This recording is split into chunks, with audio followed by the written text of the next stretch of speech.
नमस्कार, मैं हूं आपके साथ अंकिता पाल। बुलेटिन की शुरुआत करते हैं। लखनऊ में स्वर्गीय डीपी बोरा की जयंती पर कार्यक्रम का आयोजन किया गया है और आपको बताते चलें कि जिसमें सीएम योगी आदित्यनाथ ने शिरकत की। इस मौके पर सीएम योगी आदित्यनाथ ने मातृशक्ति वंदन कार्यक्रम और 15 सेवा शक्ति केंद्रों का उद्घाटन किया। सीएम योगी ने कार्यक्रम को संबोधित किया है। यहाँ पे अलग अलग क्षेत्र में स्वास्थ्य, शिक्षा, सेवा, साहित्य और संगीत, इन पांचों क्षेत्रों में जिन मातृशक्ति ने कुछ विशिष्ट योगदान दिया है, उनका भी सम्मान यहां पर मंच पर आयोजन समिति की ओर से हुआ है। मैं इसके लिए सम्मान प्राप्त करने वाली सभी बहनों को हृदय से उनका अभिनंदन करता हूं और समिति को, आयोजन समिति को इस आयोजन के लिए भी हृदय से धन्यवाद देता हूं। बहनों और भाइयों, अपने पूर्वजों और अपनी विरासत का सम्मान हमें कैसे करना है, अभी आपने यहां पे प्रख्यात हमारे कवि श्री सर्वेश आस्थाना की कविता के माध्यम से हम सब ने उसको देखा है, समझा है और समाज की संवेदना को जागरूक करने के लिए उन्होंने जिस सहज और सरल भाव के साथ अपनी कविता के माध्यम से यहां पर लोगों का ध्यान आकर्षित किया है। अपने आराध्यों के प्रति, अपनी विरासत के प्रति हमारा भाव क्या होना चाहिए, उन्होंने उदाहरण भगवान राम का दिया, लेकिन ये उदाहरण हमारे पूर्वज भी हो सकते हैं।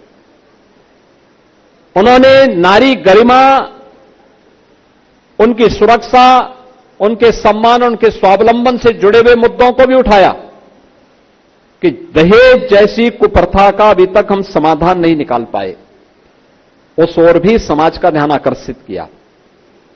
मैं इस अवसर पर श्री सर्वेश अस्थाना जी का भी हृदय से अभिनंदन करता हूं उनकी इस लेखनी के लिए। यही होता है, एक कवि की लेखनी जब चलती है तो समाज के उन ज्वलंत मुद्दों को उठाती है। याद करिए, आदि कवि की जयंती पर एक कवि के द्वारा सामाजिक जन जागरण का यह कार्यक्रम अपने आप में एक नई प्रेरणा प्रदान कर रहा है और यह प्रेरणा समाज को एक नई राह भी दिखाती है। यही हमारी सबसे बड़ी ताकत है, क्योंकि एक साहित्यकार तो उसकी लेखनी सत्ता की मोहताज नहीं होती, उसकी लेखनी समाज को एक नई दिशा देती है। वह समाज का एक दर्पण होता है, समाज को आगे बढ़ने के लिए उन मूल्यों और आदर्शों के प्रति आग्रही बनाता है जो कभी महर्षि वाल्मीकि ने भगवान राम के चरित्र को सामने रख करके तत्कालीन समाज की भावनाओं को आगे बढ़ने के लिए एक आदर्श चरित्र हम सबके सामने राम के रूप में रखा। लोगों ने कहा राम कैसे? उन्होंने कहा भाई देखो, धर्म दूसरा रूप राम है, रामो विग्रहवान धर्म। इतना कहकर के उन्होंने समाज की आंखों को खोल दिया।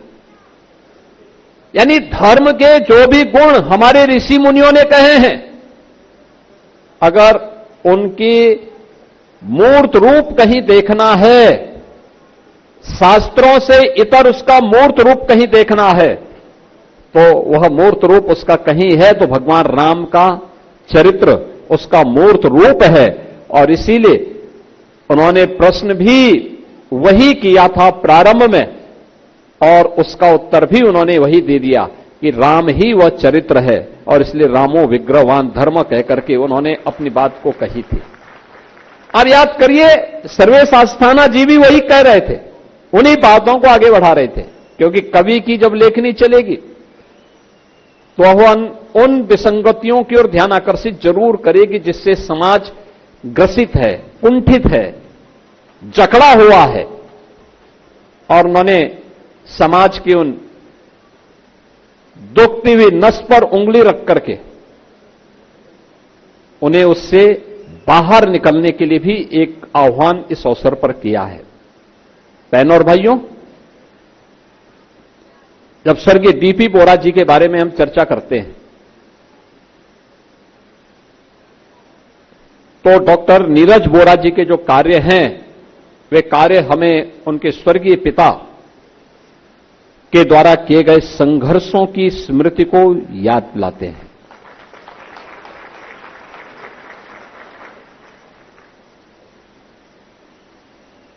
एक छात्र नेता के रूप में, युवा ऊर्जा के रूप में, लखनऊ विश्वविद्यालय के छात्र संघ के अध्यक्ष के रूप में, छात्र नेता के रूप में, एक संघर्षशील नेता के रूप में, समाज से जुड़े हुए दलित, वंचित और उन लोगों के आवाज को बंद करके जो कहीं ना कहीं से पीड़ित थे। जब हम लखनऊ की बात करते हैं तो आज से 30 वर्ष पहले, 25 वर्ष पहले, 40 वर्ष पहले लखनऊ की छवि क्या थी, किस प्रकार का माहौल था। उस माहौल को कभी आपको कोई विस्तृत चर्चा करानी है तो श्री ब्रजलाल जी से उसके बारे में जरूर पूछिए। किस प्रकार का गैंगवार था, किस प्रकार की अव्यवस्था और अराजकता का केंद्र बिंदु प्रदेश की राजधानी लखनऊ को बनाने का प्रयास हो रहा था, और उसमें एक संघर्षों के पथ पर चलकर के अपना मार्ग प्रशस्त करता है। न केवल यहां के गरीबों के लिए, व्यापारियों के लिए, दलितों के लिए, वंचितों के लिए एक राह दिखाता है, बल्कि स्वयं भी उत्तर प्रदेश विधानसभा में जाकर के उनकी आवाज को और भी बुलंदियां देने का काम किए हैं। यानी छात्र संघ के अध्यक्ष के रूप में और फिर विधायक के रूप में उन्होंने उन्हें एक सशक्त आवाज दी। अनेक ऐसे उदाहरण हैं जो स्वर्गीय डीपी बोरा जी के संघर्षों की कहानी को लखनऊ की सड़कों पर, लखनऊ के अंदर आज भी देखने और सुनने को प्राप्त होता है। उस समय के जो लोग थे, उस समय के जो युवा थे, आज वे उम्र दराज हो चुके हैं। आज जब ये चर्चा करते हैं, इस बारे में बताते हैं, मन में एक श्रद्धा और सम्मान का भाव होता है कि एक व्यक्ति अपने परिवार की देखभाल करते हुए समाज से जुड़े हुए उन मूल्यों के लिए काम कर रहा है जो एक गरीब की पीड़ा है, एक वंचित की पीड़ा है, एक दलित की पीड़ा है।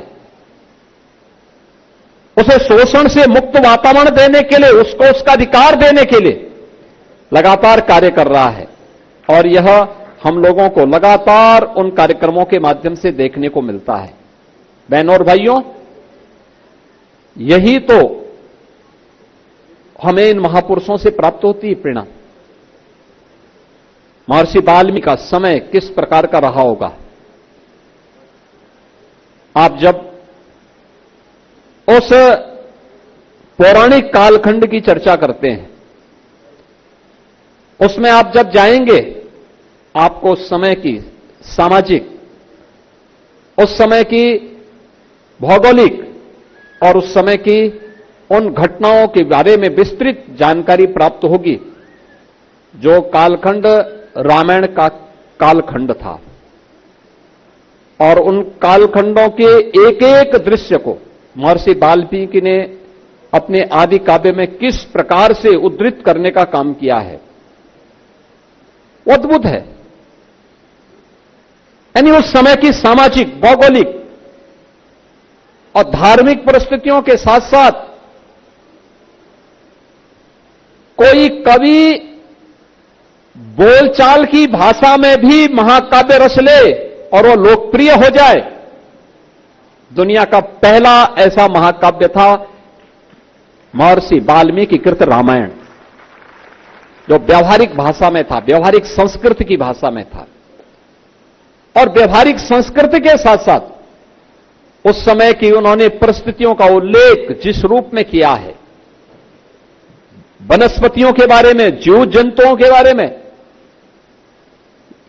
यानी वाल्मीकि रामायण केवल हम लोग सामान्य रूप से जब चर्चा करते हैं रामायण की, तो सामान्य रूप से हम पारिवारिक चर्चा का विषय उसमें उठाते हैं, क्योंकि हम लोग परिवार के इर्द गिर्द घूमे रहते हैं, उसी से घिरे रहते हैं।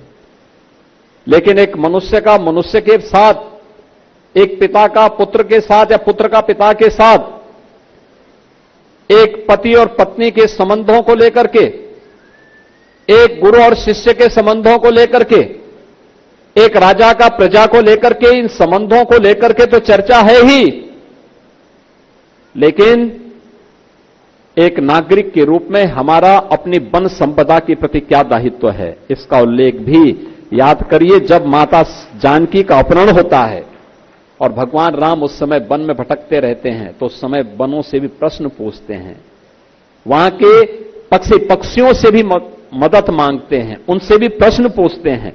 और याद रखना, रामायण का पहला बलिदानी कोई हुआ था तो वह एक पक्षी हुआ था, गिद्धराज जटायु के रूप में।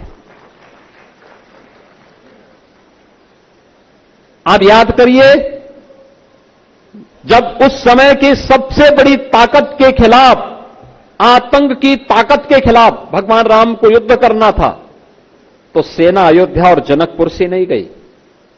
सेना गिरवासी वनवासियों ने मिलकर के भगवान राम के साथ खड़ी की,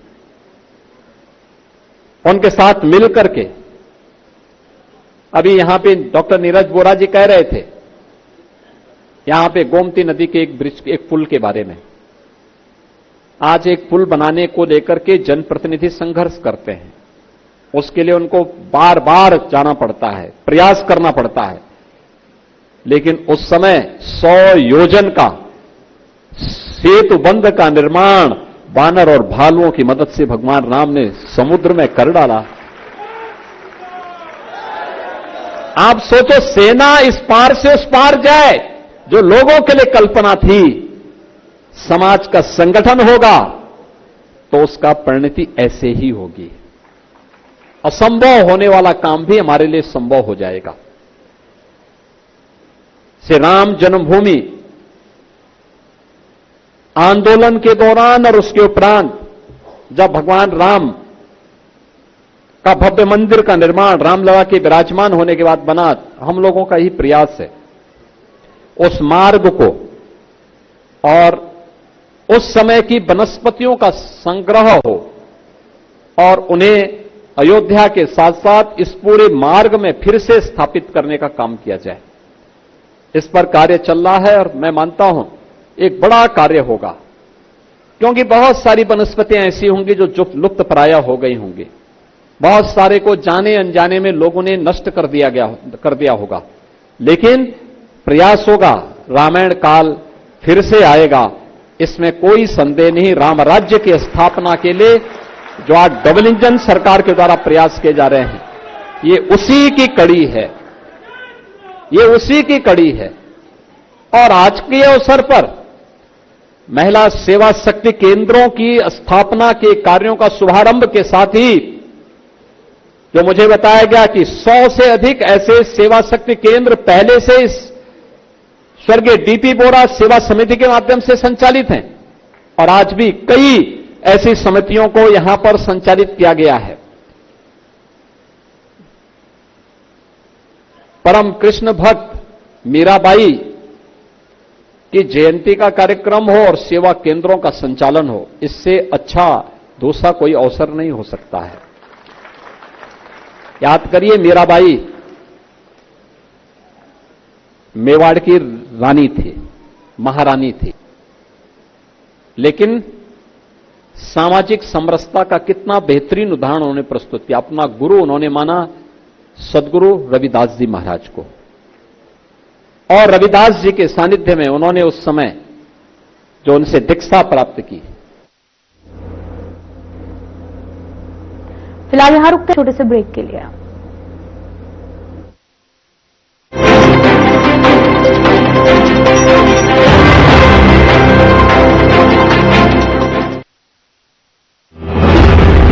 यशस्वी प्रधानमंत्री नरेंद्र मोदी जी के विजन वोकल फॉर लोकल के अनुरूप माननीय मुख्यमंत्री योगी आदित्यनाथ के नेतृत्व में उत्तर प्रदेश के स्थानीय उत्पादों को यूपी इंटरनेशनल ट्रेड शो ने दिया है ग्लोबल मार्केट। रिकॉर्ड 12,500 करोड़ रुपए से अधिक की बिजनेस इंक्वायरी के साथ ही 2,680 करोड़ रुपए के एमओयू पर हुए हस्ताक्षर।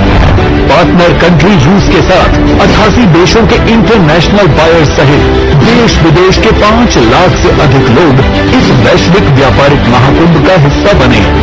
UP international trade show Uttar Pradesh के व्यापार को नई गति देकर यशस्वी प्रधानमंत्री जी के विजन 2047 को साकार करने में साबित होगा अहम पड़ाव। UP international trade show sourcing का अद्वितीय मंच।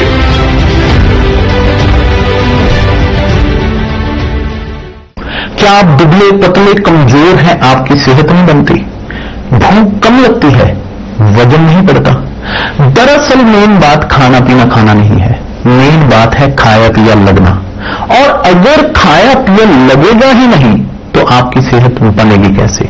इसलिए हमारी संस्था सन्यासी आयुर्वेदा ने एक ऐसी दवा का निर्माण किया है जो कि आपके लिवर, आपके पाचन तंत्र को दुरुस्त करने का काम करती है, ताकि आप जो भी खाएं उसका पूरा निचोड़ आपके शरीर को लगे, आपकी भूख बढ़े, खाया पिया सही से लगे, नया खून बने, हड्डियों में जान आए, वजन बढ़े और आप मोटे तगड़े खूबसूरत पर्सनालिटी के मालिक बन जाए। सिर्फ 699 रुपए की पूरे 1 महीने की दवा होती है और आप इसे घर बैठे 011 45 45 45 45 पर फोन करके दवा मंगवा सकते हैं।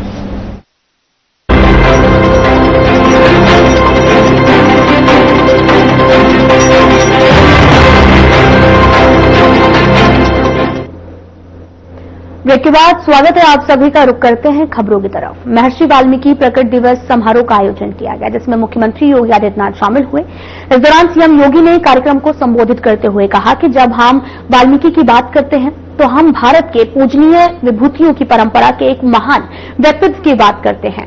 याद करें, जब उन्हें लिखना होता था तो वो घोर तपस्या और ध्यान में लीन रहते थे। साथ ही उन्होंने ये भी कहा कि मानवता के कल्याण का मार्ग प्रशस्त करने के लिए उन्होंने किसी और से नहीं बल्कि दिव्य महर्षि नारद से प्रश्न पूछे थे।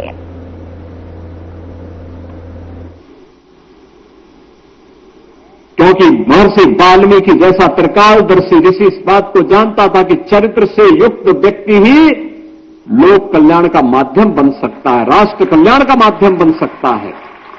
और याद करिए ना, यही बात तो जब स्वामी विवेकानंद शिकागो की धर्मसभा में गए थे, उनकी वेशभूषा को देख करके वहां के लोग हंस रहे थे, विदेशी हंस रहे थे। तब उन्होंने एक ही बात कही थी, उन्होंने कहा कि भाई देखो, मुझ पे हंसो मत, तुम्हारे यहां तो तुम्हारा टेलर मास्टर तुम्हें परफेक्ट करता है, तुम्हें ऐसे दिखाता है कि तुम्हारे पहनावे से तुम्हारी पहचान बनती है, लेकिन हमारे देश में पहनावे से नहीं, हमारे चरित्र से हमारा देश अपनी पहचान को बनाता है। चरित्र हमारे लिए महत्वपूर्ण है। और यही प्रश्न भगवान वाल्मीकि के द्वारा देवर्षि नारद से की जाती है कि चारित्र ऋण च को युक्त, कौन ऐसा व्यक्ति है जो चरित्र से युक्त है। और उसका जवाब भी उन्होंने स्वयं अपने आगे की लाइन में उन्होंने दे दिया। यानी आगे की, जब उन्होंने वाल्मीकि रामायण लिखना शुरू किया, अपने आदि काव्य को लिखना शुरू किया, उन्होंने पूरी कथा को राम पर आधारित किया। तो उनका जवाब भी था कि राम को मैंने क्यों आधार बनाया। तब उन्होंने कहा था, रामो विग्रहवान धर्म, क्योंकि राम ही साक्षात धर्म है। बहनों और भाइयों, पूरा मानव समाज कृतज्ञ है भगवान वाल्मीकि का, क्योंकि जब भी किसी भारतीय के मन में कोई संदेह पैदा होता है वह किसी भी स्थिति में हो, वह गृहस्थ हो, वह सन्यासी हो, वह छोटा हो, बड़ा हो, किसी भी उम्र का हो, हर परिस्थिति में उसके लिए एक आदर्श महर्षि वाल्मीकि ने सबके सामने रखा और चरित्र रखा राम का, और तो उन्होंने मर्यादा पुरुषोत्तम कहा। आप याद करिए, जो लोग श्री राम को गाली देते हैं वे भगवान मान करते हैं,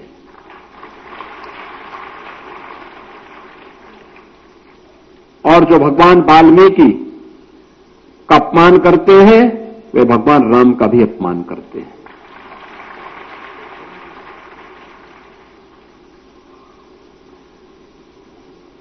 एक ऐसा माध्यम राम के ऐसे चरित्र को उन्होंने दिया जो हर काल, हर देश, हर परिस्थिति में प्रासंगिक है। भाई का भाई के साथ रिश्ता क्या होना चाहिए, पिता और पुत्र के बीच में, मां और पुत्र के बीच में, राजा और प्रजा के बीच में क्या संबंध होने चाहिए, क्या रिश्ते होने चाहिए, यह भाव अगर किसी ने धरा तो मर्यादा पुरुषोत्तम कह करके, यानी पुरुषों में सबसे उत्तम, और वो उत्तम क्यों? क्योंकि उन्होंने एक मर्यादा तय की है हर एक कार्य की। उस मर्यादा की लक्ष्मण रेखा को कभी राम ने उल्लंघन नहीं किया, और यह आदर्श किसी ने दिया तो भगवान वाल्मीकि ने हम सबके सामने प्रस्तुत किया। ऐसे भगवान वाल्मीकि की आज पावन प्राकट्योत्सव है, यानी पावन जयंती है, और जयंती के अवसर पर हर देव मंदिर में अखंड रामायण का पाठ चल रहा है। अखंड रामायण का पाठ भगवान वाल्मीकि की फोटो लगा करके हर श्रद्धालु, कोई भी कथावाचक होगा भारत का, वह सबसे पहली वंदना भगवान वाल्मीकि की ही करता है।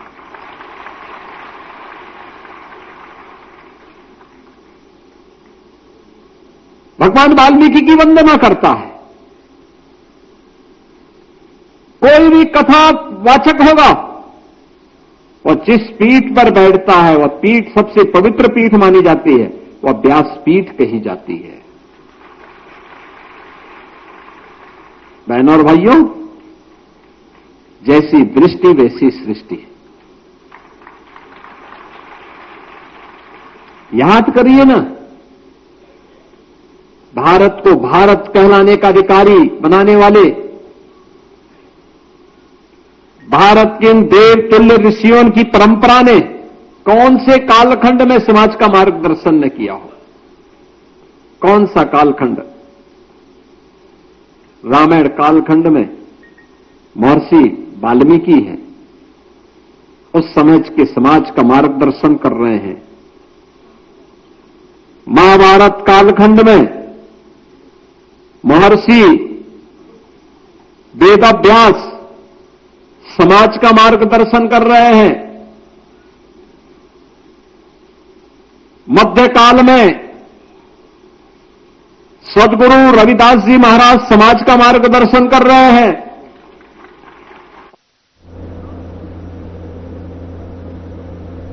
फिलहाल वीडियो में इतना ही। नमस्कार।